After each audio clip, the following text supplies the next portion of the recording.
Hello guys, welcome to lesson number 66 in our series Drawing Tutorials for Beginners. In today's lesson we're really going to start bringing out some of the slightly lesser dark shadowed areas. We're going to bring out some of the darker shadows with the 2B pencil. So we're going to be mainly working 2B and HB. I went a little bit further along and started adding some of the slightly lighter values around the window area, and I've just finished off, as I said, towards the end of the last lesson in some of the darker areas. So let's get started using our 2B pencil, and I'm going to start in this wheel arch towards the back. It's been fantastic seeing some of your progress with I've seen quite a lot of new starters to the group, and they're starting with the baby, and I've seen a few barrels and spheres, so that's really been wonderful actually. We sometimes forget, or I certainly sometimes forget, some of the projects that we've done, and then all of a sudden I see the little baby's face appearing out of nowhere over on the Facebook page, and it's wonderful to see, and hopefully I'm giving you some advice. I know sometimes it seems a little bit daunting, and I try and get a lot of information across in a text message or a sort of a reply to a comment and whatnot, and sometimes I'm just cautious that sometimes it doesn't actually come across the way that I want it to. So apologies if some of my advice has been a little bit difficult to understand, but I just really want to try and get as much out there as I can. And what I would say to you is go over the videos, watch them over and over again, and it's amazing how once you've watched them a couple of times you start to pick up things and ideas and understandings that you didn't have initially. If you've not joined our Facebook group, it's called Tutorial Tuesdays Beginners to Pro. Request to join that and I'll accept you. We're a very grown-up group.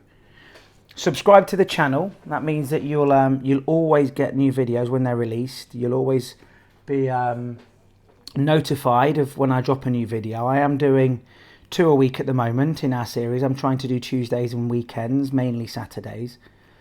And what you'll find in the group is or the channel as well, is lots of advice, lots of help. We're doing lots of projects together. And it's wonderful seeing we've got some very talented artists, and not just beginners in there. There was one lady that posted a picture of our last project, which was the dog Miler. And it was absolutely wonderful. You know, it was a fantastic rendition. It was equally as good as the photograph. So it's amazing to see some of you that are already well accomplished artists giving it a go. And I wanted to make the group for people that could pick up some skills from the very beginning, and from an absolute beginner, and learn how to draw kind of the way that I learnt to draw. But also it's nice to see people that are maybe trying new methods and new techniques out. I'm a big believer that we never ever stop learning, and the moment that you think that you've finished in your learning is the moment that you stop progressing. We can always learn something, and that's not just in art, that's in life in general. So if it's the first time you've visited my channel, thank you so much for that. If this is the first video that you've watched of mine, like I say, this is number 65 in my series Drawing Techniques for Beginners.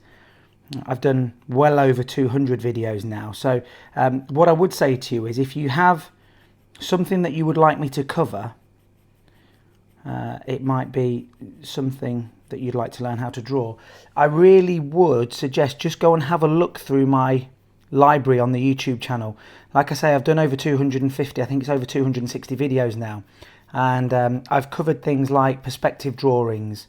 I've covered things like hands and eyes, coloured pencils and things like that. And I've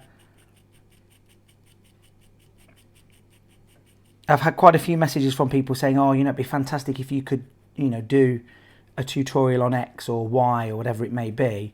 And I've actually in past videos done that already. So go and check out that, have a look at the playlists. The playlist that I would definitely like you to have a look at and really become familiar with is called Essential Pencil Skills, and it was the first 6 lessons of this series really, and it's really where I lay down the foundations of how we layer, the tapered stroke that we use.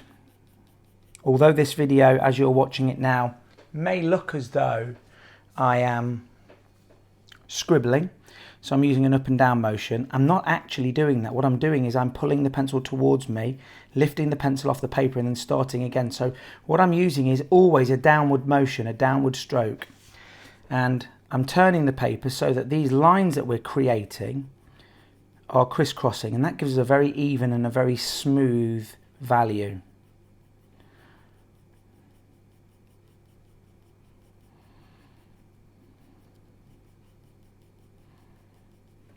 So the Essential Pencil Skills goes through all of that. It gives us some very simple projects, like learning how to draw a sphere, and then we go into the barrel. And it teaches you how to fade from dark to light using the pencils, and just getting to know your pencils. I can remember learning to draw 3 or 4 years ago now, using these techniques that I'm trying to show you in a sort of hodgepodge mismatch fashion. I was trying to piece together things myself, and I wanted to go straight into doing some of the more difficult projects, and what I found was I hadn't quite picked up the skills necessary. I can remember early on I wasn't able to get a very smooth finish, and it was because I was pressing too hard, and the harder pencils, the H pencils, were burnishing the paper. And then as I started to try and layer the softer pencils, like the 2B that we're using now, what I found was happening was the paper wasn't taking any more value. It was almost making a shiny surface, and I was really struggling to push the values, the dark values.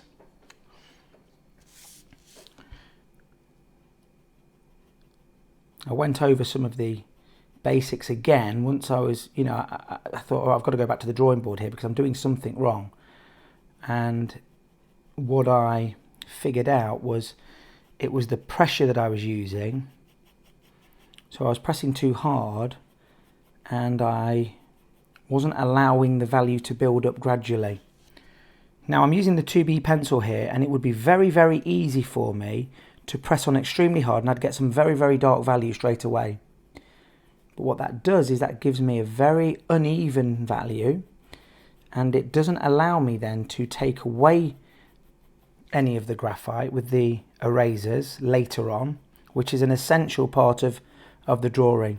I think of my pencils and my erasers, particularly my Mono Zero eraser, which is this one. I think of those as the same tools really. I use them the same way. I'm using the tapered stroke. One of them gives me light values, and one of them gives me darker values. Obviously the pencil is giving me the darker values. So this layering does take a while.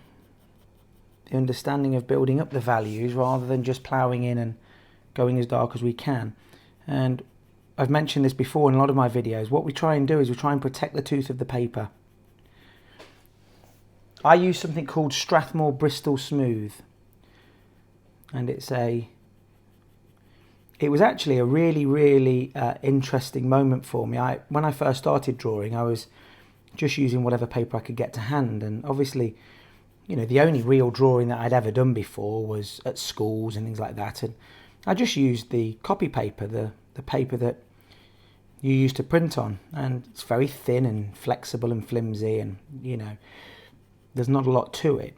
And when I started getting into the art and trying to figure out what equipment to use and supplies, obviously the Strathmore kept coming up over and over again, many people saying how wonderful it was. And I couldn't believe how thick it was. It's basically cardboard. It's basically a thin card. You could make a model or something out of this, no problem. A model car or something. It would be a very, very good in that sense. So yeah, I was amazed at how thick the paper actually was. Now the reason for that is it's very, very easy to build up layer after layer after layer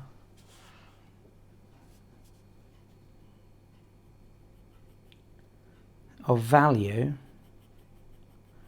without damaging the paper, without damaging the tooth. Now some of you will have noticed that when you keep building up layers on a very thin piece of paper, you start to break down the paper. It starts to almost tear under your pencil.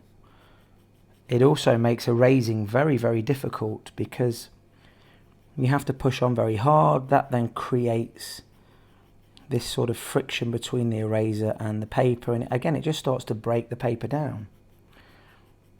So that was a real revelation for me, the difference in the paper that an actual artist used compared to somebody that was just really messing around at it, really, I guess.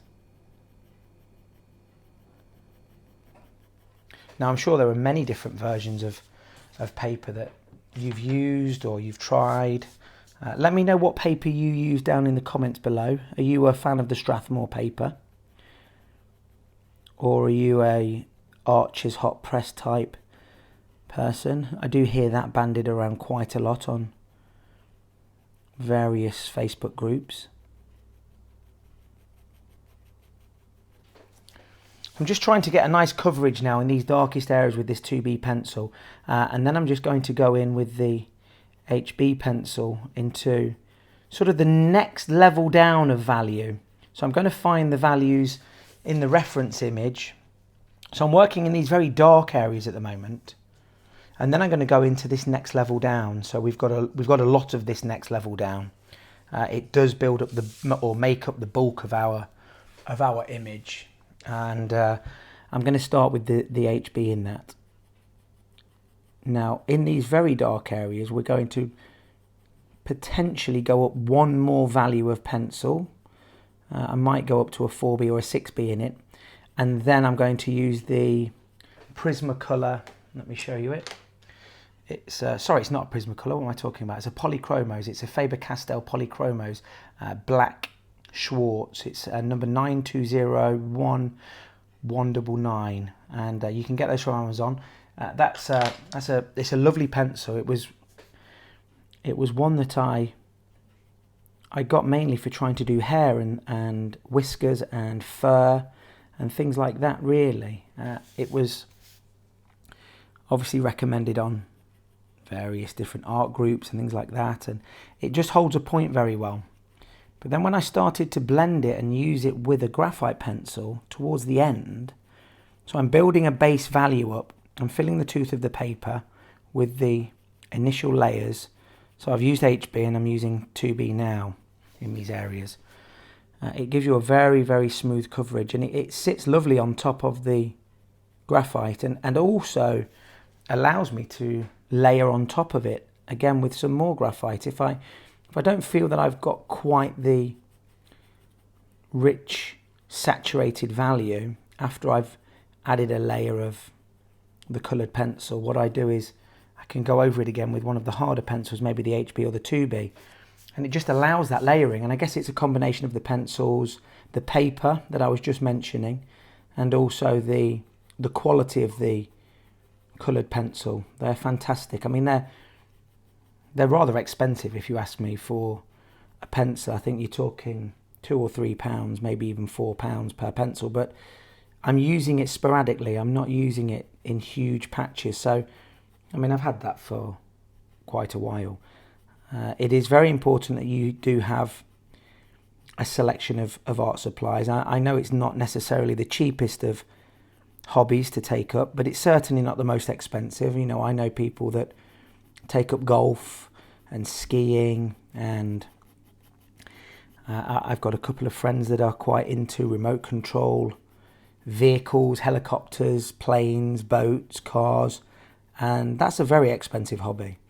So £2 or £3 here and there for a pencil and a piece of paper isn't too bad. What I would say to you is, don't be one of those people like I was. I made the same mistake. Don't get too involved in trying to buy the most expensive stationery. Don't be a collector of art supplies, is what I would say. That collector of art supplies it's a very easy trap to fall into. I did it, and buying different papers and different pencils, and couldn't quite get a dark enough tone, so I'd go and buy a charcoal pencil and something similar, and ultimately the skills that you're learning are what's going to take your artwork forwards. You know, I could produce very similar work with a cheaper brand of pencil.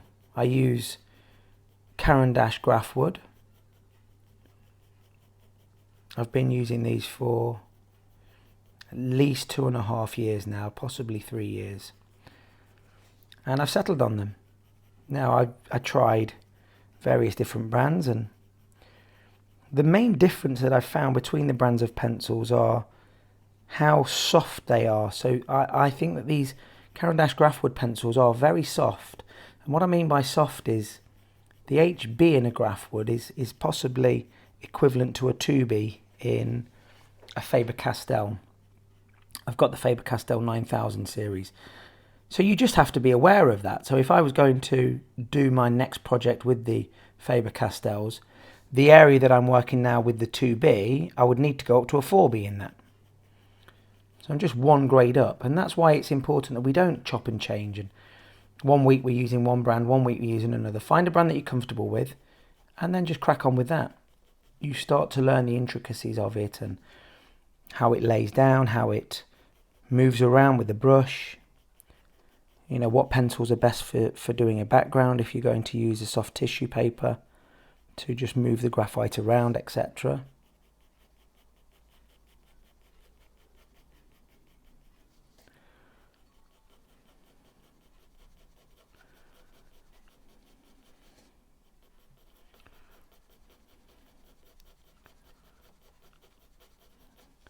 You'll notice if you've been with me for any amount of time that we don't use blending stumps. We don't use tissue paper unless, of course, we're doing a subtle background. Clouds are one of the other things that I would use a very, very soft tissue paper or piece of cotton wool bud, just to move it around slightly, because we want that soft, smoky, ethereal type look to it. And the best way that I've come up with doing that is using that. But during the actual bulk of the drawing, we're not using anything to blend. We're protecting the tooth of the paper. Okay, so let's start identifying some of these slightly one value down, I would guess you could call them, areas on our drawing. And we're going to come in with the HB pencil. So I'm going to work in this rear area here.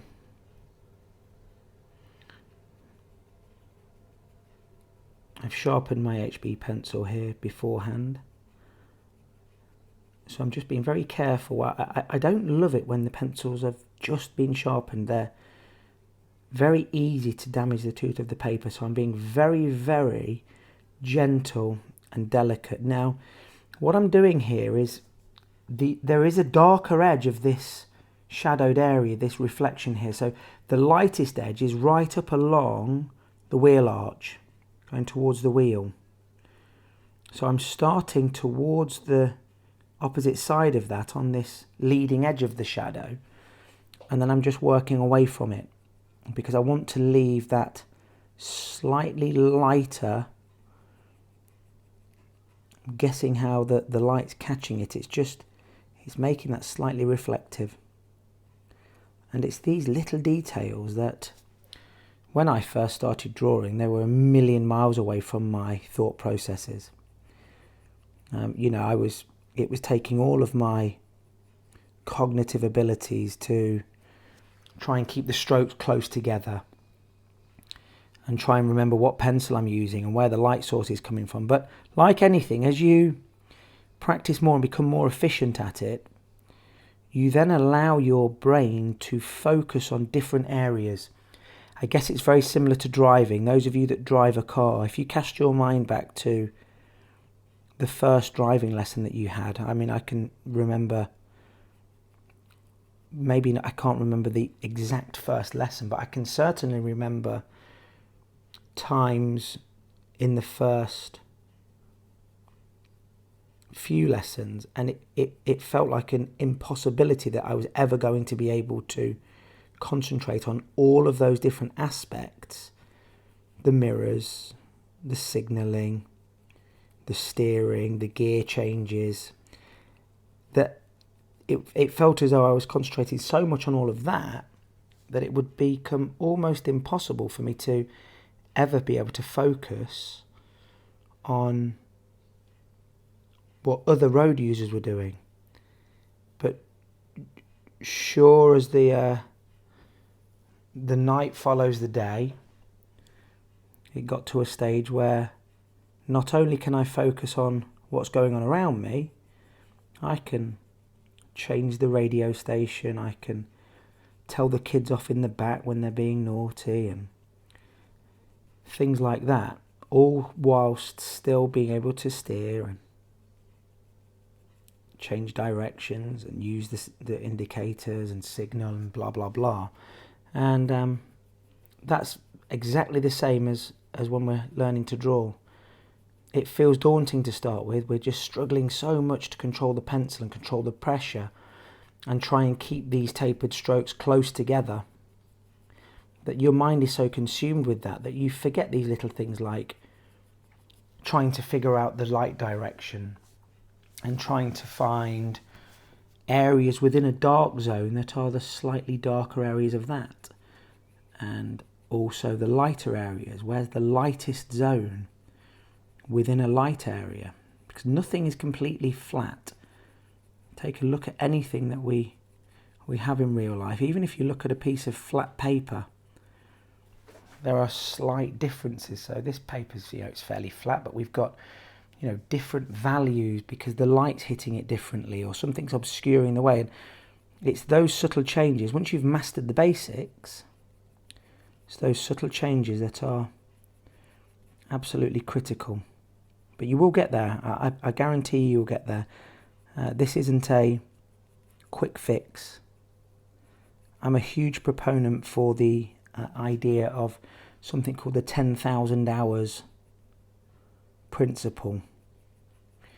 And that is, if you put 10,000 purposeful hours of practice into anything, you become, the data suggests, that you become world class at whatever it is you're practicing.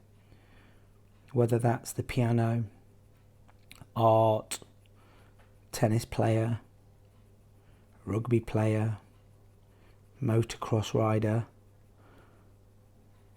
Now, if you think about 10,000 hours, 10,000 hours is, I think, from the age of 6, and correct me if I'm wrong, I might be slightly out with my math, from the age of 6 practicing for 6 hours a week, 7, 7, 8, 8, 9, 9, all the way up to 18. And when you're 18 years of age, you're practicing for 18 hours per week on your given subject. And what that then does is that gives you that 10,000 hours of allotted time.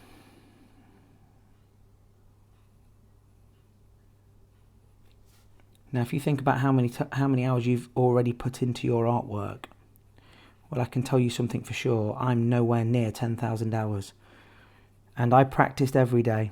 I don't draw every day anymore. I'd probably say I would draw 4 to 5 times a week now.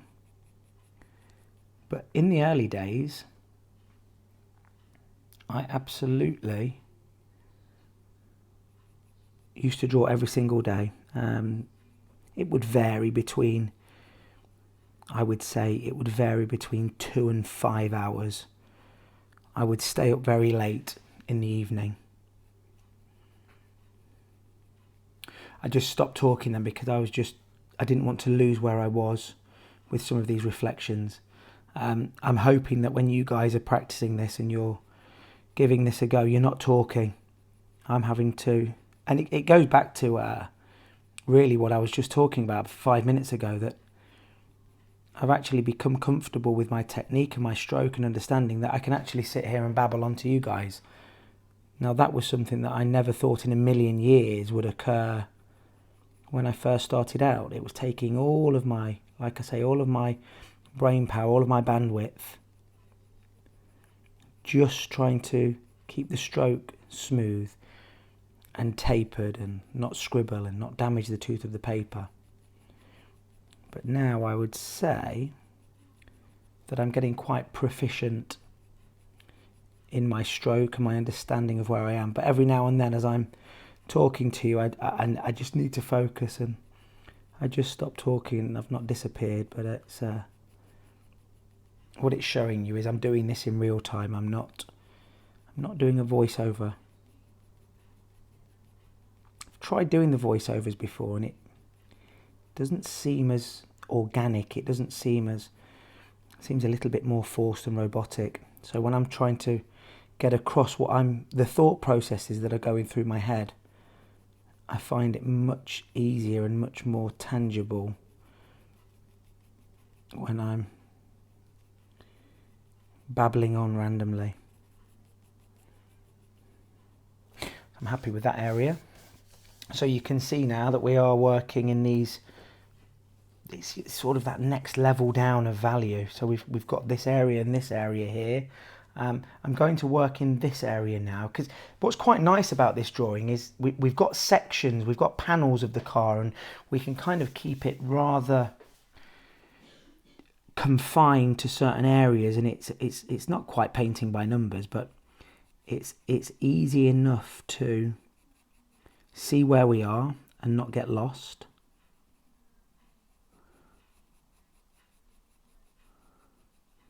Now the beauty with this tapered stroke, and as you can also see the way that I'm holding the pencil quite a long way away from the pencil tip, and I'm just rocking it towards me, but it's at a certain angle, and that angle allows me to every now and then, every few strokes, just turn the pencil.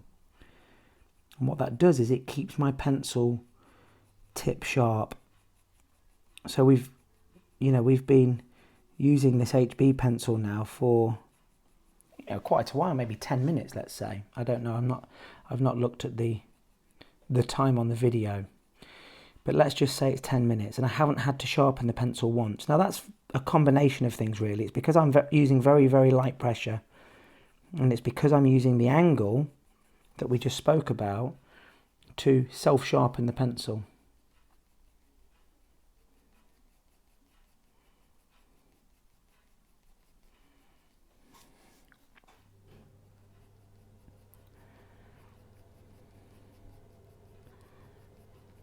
Now I would definitely suggest moving your paper more than I'm moving mine. I was having a conversation over on the Facebook group yesterday with somebody, and they were doing the baby portrait.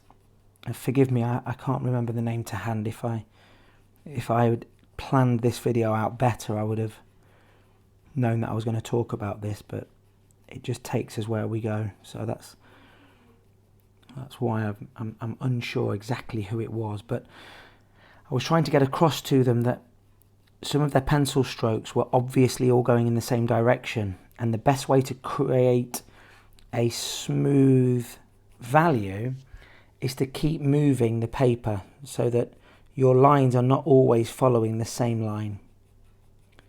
Now, as you get better at laying down your lines, you are able to create less and less space between them. So you can create a wonderfully smooth value, but it does take time. Now I keep the paper orientated as best as I can so that you can see the drawing building up in a slightly more natural way, as opposed to it moving around all over the place. But I really would suggest to you moving the paper around so that you get this very smooth crisscross effect of lines.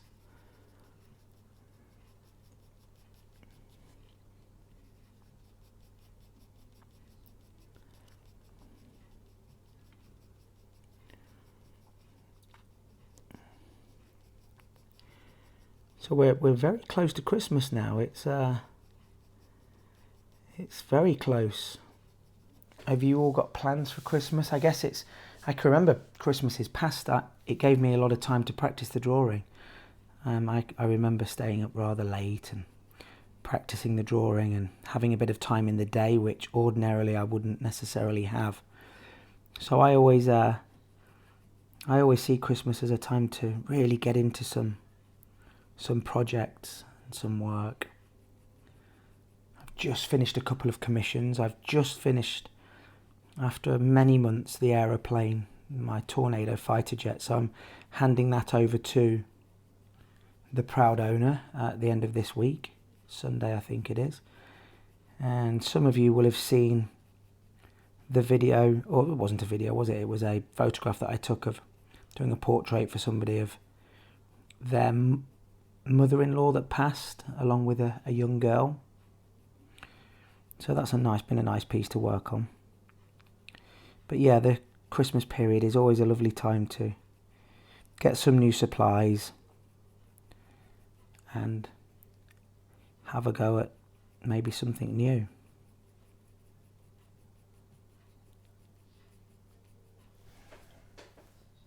So I'm just cautious of the time now. I do like to try and keep these videos to about 30 minutes. And we're around about 30 minutes. So what I'm going to do is I'm just going to finish this area off with my HB pencil. And then I'm going to leave you to get on with it. So for the start of the next lesson, what I would hope that we've done